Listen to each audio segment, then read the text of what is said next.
Celebramos hoy en la Iglesia la fiesta de la transfiguración de nuestro Señor Jesucristo, una fiesta preciosa que nos pone en contacto con un aspecto fundamental de la vida del Señor. Si es verdad que por el misterio de la Encarnación Jesús ha descendido en lo que se llama en teología la kenosis, es este abajamiento. Como dice San Pablo, Cristo, a pesar de su condición divina, no hizo alarde de su categoría de Dios. Al contrario, se despojó de su rango y tomó la condición de esclavo. Sin embargo, Dios ha querido, el Padre ha querido, que por un momento de su vida terrena, Él pueda experimentar y puedan experimentar junto a Él los testigos por Él elegidos, los apóstoles que Él ha elegido, tal como nos lo narrará el Evangelio, pero como sobre todo nos cuenta la segunda carta del apóstol San Pedro, nos da una clave importantísima. Dios por un momento nos ha dejado ver en el monte Tabor, este monte alto del que habla la palabra de Dios, la gloria del Señor, la transfiguración, el cambio de la forma del Señor, y se transluce su gloria, una gloria que ha quedado oculta por el misterio de la Encarnación, pasando por uno de tantos, y que se va a manifestar con la potencia absoluta a partir de la resurrección. Pero la segunda carta del apóstol San Pablo nos da una clave importantísima para entender este pasaje y para entender la persona de Jesucristo. Dice: no nos fundábamos en fábulas fantasiosas cuando os dimos a conocer el poder y la venida de nuestro Señor Jesucristo, sino en que habíamos sido testigos oculares de su grandeza. Esto es la Iglesia, esta es la fe de la Iglesia. Esto es la fe de un católico, es la fe de alguien que no te está contando el cuento de Caperucita Roja, que no te ha empezado una historia diciendo érase una vez, que esto no es una película de Hollywood, que esto es la experiencia viva de unos hombres concretos que nacieron y vivieron en un lugar geográfico preciso y que participaron de la experiencia que le tocó vivir a Jesús de Nazaret, este profeta poderoso en obras y palabras, pero que ha sido exaltado a la diestra de Dios y que, habiendo vivido la Pascua, ha padecido, ha muerto en la cruz, ha resucitado y está vivo en medio de nosotros.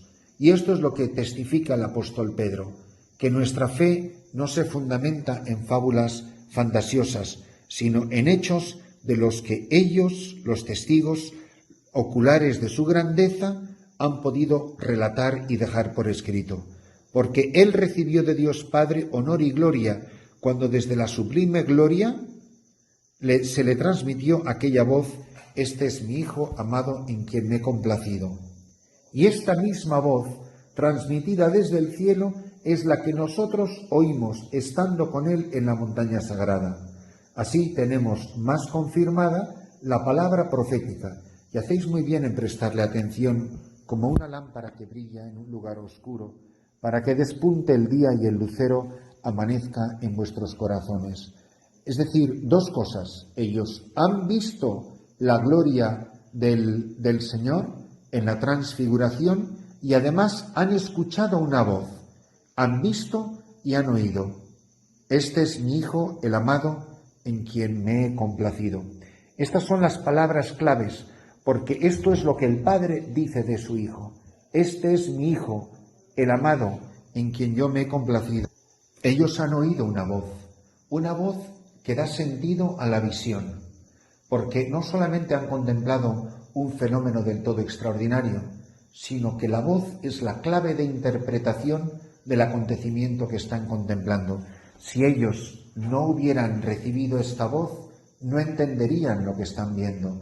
Y lo que están viendo es una manifestación de la gloria del Señor, un anticipo de aquella gloria que Él les ha prometido, no solo en su propia persona, en la persona de Jesucristo, sino una gloria a la que estamos todos llamados a participar. ¿Hasta qué punto soy consciente de que Jesucristo es el Hijo de Dios, el preferido, el predilecto del Padre, el amado del Padre? Este es mi Hijo amado. Fijaros la ternura de la voz del Padre, la condescendencia, el amor que revela cuando habla de su Hijo. ¿Quién es su Hijo? Es el que ha vivido de tal manera que el Padre se complace en el cumplimiento, en la obediencia del Hijo, en la entrega del Hijo, en la donación total que hace de sí mismo el Hijo para la gloria del Padre. Esta gloria de la que Él ha participado desde toda la eternidad, porque obviamente el Padre y el Hijo son eternos y coposeen la misma naturaleza divina. Sin embargo, esto es lo que nos dice el pasaje del Evangelio de San Mateo. Como estos tres testigos, Pedro, Santiago y su hermano Juan, subieron con él a un monte alto. Otra vez la misma expresión. No dice ninguno de los dos textos que el monte se llamara Tabor, sino en ambos dice que es un monte alto, y se transfiguró delante de ellos. Recordar que en las teofanías, tanto del Antiguo como del Nuevo Testamento, la montaña es siempre el lugar privilegiado del encuentro del hombre con Dios. La montaña es el lugar más alto de la tierra y por lo tanto el lugar más cercano al cielo. Es el lugar desde el que Dios se comunica con el hombre, en el Sinaí, en el monte Horeb, en el monte Nebo, en estos lugares donde Dios se ha encontrado con el hombre, como será el monte Calvario, como será el monte de las bienaventuranzas. Son los lugares privilegiados de las teofanías de Dios. También nosotros estamos llamados a subir a una montaña alta y a contemplar su gloria. ¿Hasta qué punto soy consciente de que si tengo fe viva, soy capaz de ver la gloria del Señor en todo lo que me rodea? Y de que esta gloria, como a ellos, me envuelve, porque a diferencia de ellos, yo vivo de la fe del resucitado, mientras que para ellos es una experiencia que es un paréntesis en su experiencia del Señor, porque todavía no ha vivido la Pascua. Pero nosotros somos el pueblo de la Pascua. Cristo ya ha sufrido, muerto y resucitado. Ya no es un incidente en la cima de una montaña, sino es nuestro modo habitual de comunicarnos con el Hijo de Dios.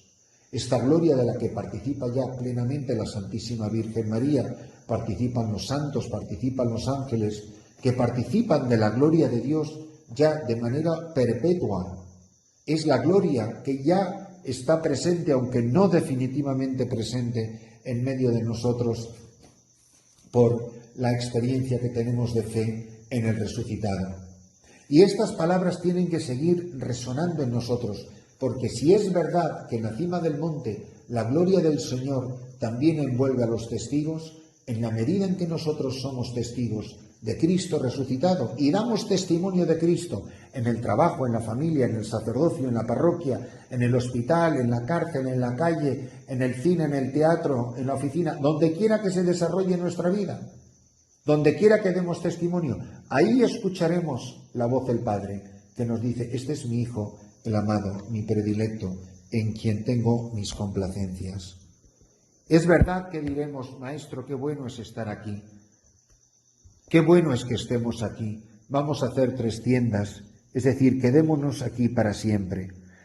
Lo que ocurre es que nosotros no podemos participar de la gloria del resucitado si no hemos participado de la Pascua del Señor, si no sufrimos con Él, si no morimos con Él, si no estamos crucificados con Él, nunca experimentaremos la gloria de la Pascua. La gloria del Señor es un río de luz que sale de sus llagas y de la herida de su costado. Mírate las manos, católico, mírate el costado. ¿Lo tienes perforado? ¿Has participado de la cruz de Cristo? ¿Haces sacrificio? ¿Tiene valor para ti la penitencia? ¿Huyes de la cruz o la abrazas con toda ternura y con todo agradecimiento? Las palabras de San Juan de Ávila son impresionantes cuando dice: oh cruz, hazme lugar. Es decir, oh Cristo, hazme sitio en la cruz para que yo me pueda recostar junto a ti como si fuese un lecho nupcial.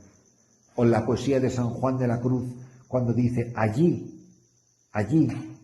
bajo el manzano fuiste desposada. Hemos sido desposados con el resucitado, participamos de su gloria en la medida en que nosotros hemos participado del misterio de la cruz. El único camino que nos lleva a la gloria del Tabor, que nos lleva a la gloria de la resurrección, es el misterio de la cruz. Por eso les dirá al final del pasaje: cuando bajaban del monte les ordenó que no contaran a nadie lo que habían visto hasta que el Hijo del Hombre resucitara de entre los muertos. Esto se les quedó grabado y discutían qué quería decir aquello de resucitar de entre los muertos. Pero fijaros cómo siempre insiste Jesús en que no tiene sentido lo que ellos acaban de ver, lo que acaban de experimentar y la voz que han oído, si no es por el misterio de la Pascua. De la gloria de la resurrección solo se participa cuando hemos vivido en serio el misterio del Viernes Santo. Que no se tenga que decir de nosotros, como dice San Pablo: algunos de vosotros andan como enemigos de la cruz de Cristo.